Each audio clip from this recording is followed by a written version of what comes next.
प्यारे बच्चों, good afternoon. आज हम लोग जो है क्लास 9 साइंस फिजिक्स के अंतर्गत जो है इसका दूसरा पाठ जो है बल तथा गति के नियम जो है शुरुआत आज से करेंगे। ठीक है, ये फिजिक्स पार्ट का दूसरा पाठ है। इससे पहले आप लोग जो है गति और उससे संबंधित जो भी वेग, त्वरण, चाल, समय आदि का आप लोगों ने विस्तृत अध्ययन किया। ठीक है, आज इस अध्याय में गति के कारण पर हम लोग जाएंगे कि गति होती है तो उसका कारण क्या है ना, किस वजह से होती है, क्या कारण है, वह कारण जो है उसको हम देखेंगे। क्या गति बराबर होती रहती है या रुक जाती है, तो रुकती किस कारण है, उस कारण को भी हम लोग जो है इस अध्याय के अंतर्गत जो है देखेंगे, है ना। तो सबसे पहले इसमें जो है आपका बल है।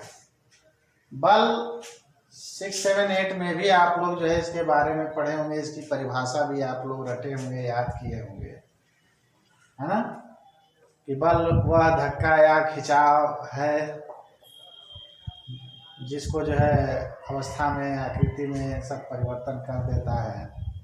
आप लोग देखे होंगे, अगर कोई किसी मेज पर अगर वस्तु है जो रखी गई है, अगर उसको हम जो है हाथ से पकड़कर फिर उसको दूसरे जगह जो है 2-3 तरीकों से रख सकते हैं। अगर मान लीजिए कि अब रखा है यहाँ पर, ये यहाँ से इसको उठाकर हम यहाँ ला दिए, एक तो यह हो सकता है। दूसरा यह हो सकता है कि इसको हम यहाँ तक ढकेल दें, ठीक है, तो भी यह यहाँ आ सकता है ना।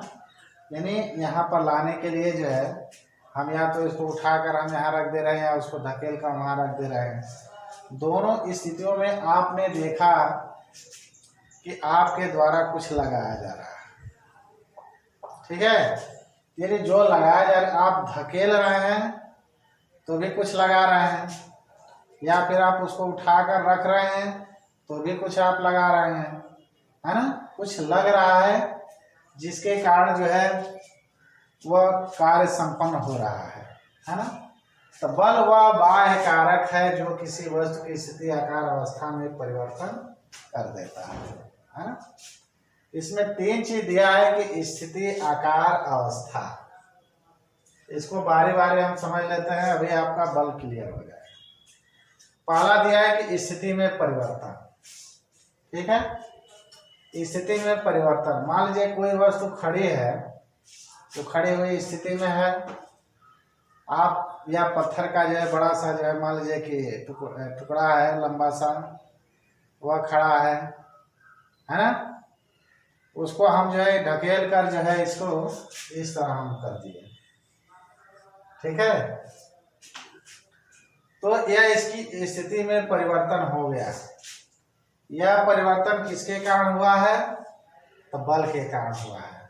किसके कारण हुआ है, तो बल के कारण हुआ है। आकार में परिवर्तन, आप गेंद या रबड़ को जो है जब आप दबाते हैं, जब एक गेंद को आप दबाते हैं तो जब तक दबाए उसको रखते हैं तब तक जो है उसका आकार जो है पहले जैसा रहता है, उस तरह का नहीं रहता।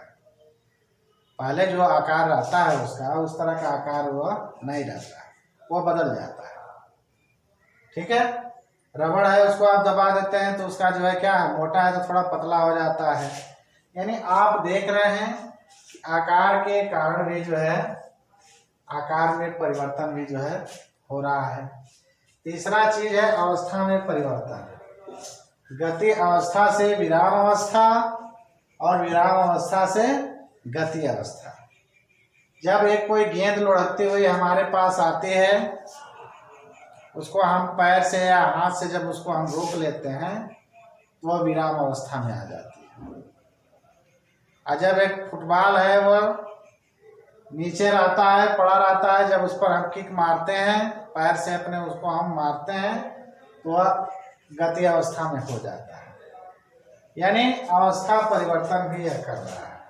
ठीक है, तो बल वही है, वह एक बाह्य कारक है जो बाहर से लगता है, जो किसी भी वस्तु की स्थिति आकार अवस्था में परिवर्तन कर देता है। जो कर देता है वही बल है। समझ में आया? जो किसी वस्तु की स्थिति आकार अवस्था में परिवर्तन कर देता है वही क्या है? बल है। अगर मान लीजिए कि एक बड़ा सा गोला है, इसको हम पीट कर जो है पीटे इसको पीटते जो है हम इसको कैसा बना दिए? तो लंबा बना दिए। ध्यान दीजिएगा,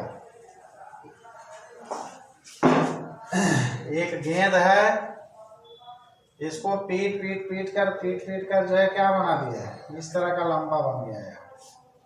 ठीक है, फिर इसको अभी हम पीट रहे हैं, इस तरह का एक चौड़ा पतला जो है क्या बन गया? चद्दर बन गया। यानी ये सब अवस्था में इसकी परिवर्तन हो रहा है, इसकी स्थिति इसके आकार में जो परिवर्तन हो रहा है वह किसका कारण है? तो बल का कारण है। किसका कारण है? तो बल के कारण ये सब हो रहा है ना? तो बल वह बाह्य कारक है जो किसी वस्तु की अवस्था स्थिति आदि को जो है क्या कर देता है?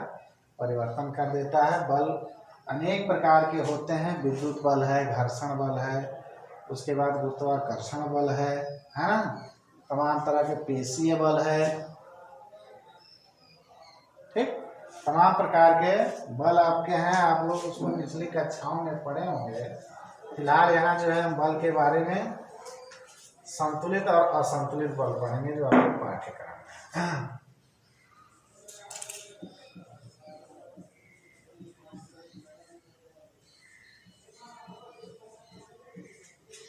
संतुलित बल तथा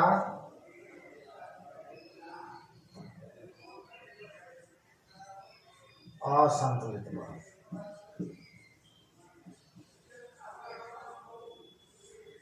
संतुलित बल तथा असंतुलित बल, है ना? किसी मेज पर जो है एक लकड़ी का गुटका है, किसी मेज पर है ना?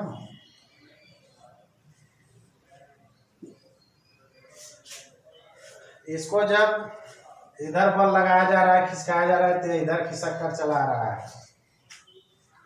जब इधर बल इसको लगाया जा रहा है तो इधर खिसक कर चला रहा है। ठीक है, लेकिन अगर हम दोनों ओर समान बल लगाए, इधर भी और इधर भी, ठीक है, अगर दोनों ओर जो है बल हम समान लगाएं, यह देखते हैं कि ना यह लकड़ी का गुटका इधर खिसकता है ना इधर खिसकता है। ठीक है, तो जब किसी वस्तु पर जब समान दो या दो से अधिक बल लगे होते हैं उसे हम संतुलित बल कहते हैं। जब किसी वस्तु पर दो या दो से अधिक समान बल लगे होते हैं उसे संतुलित बल कहा जाता है।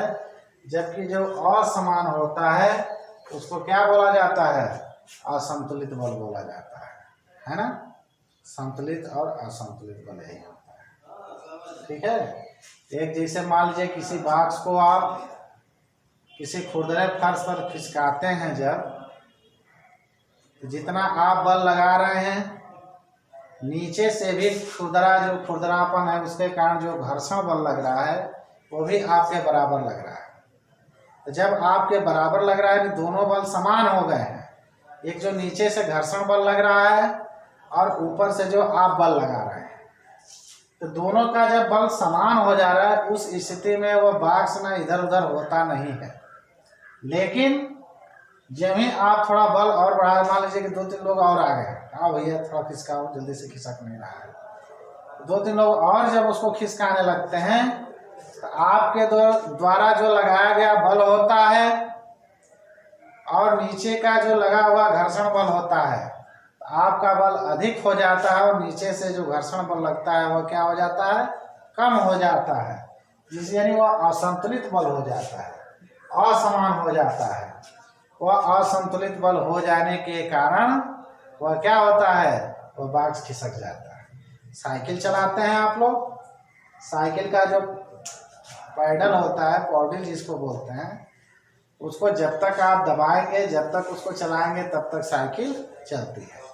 लेकिन आप पॉडिल को चलाना जब बंद कर देते हैं आप, तो वह साइकिल धीरे धीरे धीरे धीरे क्या होता है, आप तो बल लगा नहीं रहे हैं, लेकिन जो उसके नीचे से, जो उसके टायर पर जो नीचे सड़क से जो घर्षण बल लग रहा है, वो तो लगातार काम कर रहा है, जो आपके गति का विरोध कर रहा है।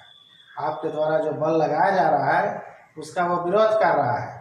तो आप बल लगाना बंद कर दिए, पॉडिल को चलाना बंद कर दिए, मतलब आप बल लगाना बंद कर दिए, लेकिन वो बल लगातार लगा रहा है। ठीक है, उसी स्थिति में एक स्थिति आएगी। अब कहने का मतलब है तुरंत हम केवल रोकते हैं क्या, नहीं, तुरंत रुक जाती है। तुरंत अगर हम क्या करते हैं, पॉडिल बंद कर तुरंत क्यों, क्योंकि आप बल लगाते लगाते इतना आपका बल अधिक हो जाता है कि वह कुछ देर तक वह बल कार्य करता है। ठीक है, कुछ देर तक वह बल कार्य करता है। उस स्थिति में यह होता है कि वह जब घर्षण बल जो है आपके द्वारा लगाया गया बल से जब अधिक होने लगता है, तो साइकिल अपने आप जो है रुक जाती है। ठीक है, वह असंतुलित बल जो है होता है। तो यह संतुलित और असंतुलित यही था, है ना। इसके बाद जो है गति का नियम है, तो उसको हम कल पढ़ेंगे। फिलहाल थोड़ा बल की और चर्चा हम कर लेते हैं कि बल को गणितीय रूप में जो है कैसे प्रदर्शित करते हैं। तो बल बराबर होता है द्रव्यमान गुणे त्वरण होता है, द्रव्यमान गुणे त्वरण होता है। यानी बल जो है, ठीक है, किसी वस्तु के द्रव्यमान और उसके त्वरण के गुणनफल के बराबर होता है। द्रव्यमान और त्वरण के गुणनफल के बराबर होता है। आप गति के नियम में जो है दूसरा नियम पढ़ेंगे, आगे ही रहेगा। फिलहाल इसकी चर्चा हम पहले ही कर दे रहे हैं। इस बल को F से प्रदर्शित करते हैं, द्रव्यमान को M से, और त्वरण को आप लोग जानते हैं किससे प्रदर्शित करते हैं, A से। इसी को F बराबर M×A कहा जाता है ना। अब देखिए इसका मात्रक जो होता है, मात्रक इसका जो होता है, सबसे पहले न्यूटन होता है। MKS पद्धति में न्यूटन, है ना। उसके बाद जो है और इसका एक मात्रक निकालना चाहना है, तो द्रव्यमान का क्या होता है, किग्रा हो जाएगा, किलोग्राम। ठीक, और त्वरण का क्या होता है, मीटर प्रति सेकेंड स्क्वायर होता है, मीटर प्रति सेकेंड स्क्वायर होता है। ये भी एक मात्रक होता है बल का, है ना। इसी को अंग्रेजी में एन से प्रदर्शित करते हैं, और इसको जो है kg/m², ये बल का मात्रक होता है। ये MKS पद्धति में होता है, मीटर किलोग्राम सेकेंड में। CGS पद्धति में देखिए, CGS पद्धति में इसका मात्रक डाइन होता है। ठीक है, डाइन होता है, यहाँ किलोग्राम की जगह ग्राम हो जाएगा। ठीक, और मीटर की जगह सेंटीमीटर हो जाएगा, सेकेंड की जगह वही रहेगा। G/m² या इसको ग्राम, ठीक है, सेंटीमीटर प्रति सेकेंड स्क्वायर होता है। ये आपका CGS पद्धति। ठीक, तो बल बराबर यही होता है। कल इस पर हम लोग 2 सवाल देख लेंगे, है ना। और जो है बस जो है आज के दिन इतना है। कल इस पर हम सवाल 1-2 देख लेंगे, उसके बाद फिर हम आगे गति का नियम जो है पढ़ेंगे। ठीक है। इसको आप लोग देख लीजिएगा। बस आज के दिन इतना है। धन्यवाद।